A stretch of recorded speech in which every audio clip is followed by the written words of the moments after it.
Les Bosniens se rendent aux urnes dimanche pour des élections générales dans un climat plutôt tendu. L'entité serbe d'un pays divisé a relancé depuis un an la menace de la division, tandis que les nationalistes croates rêvent d'arracher la création d'une troisième entité.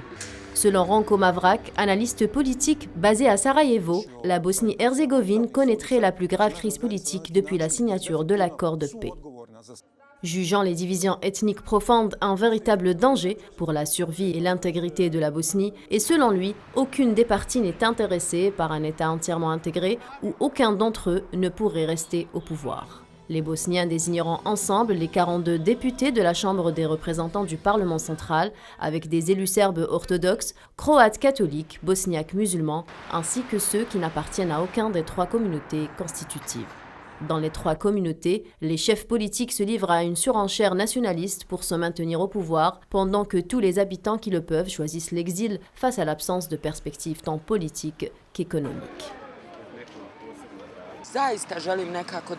Je souhaite vraiment que les gens quittent leurs murs, qu'ils les encadrent et qu'ils ne votent pas pour les gens qui les ont pris au cou, mais qu'ils regardent autour d'eux et qu'ils élisent des gens de qualité qui pourraient peut-être, je dis bien peut-être, apporter des changements. On entend toujours beaucoup de promesses dans la campagne électorale et ensuite on ne voit aucun progrès. Tout ce qu'on voit, c'est que la vie est belle pour ceux qui gouvernent et que nous élisons sur le plan des finances, de la qualité de vie, alors que les gens simples ne voient pas d'effet pour eux-mêmes.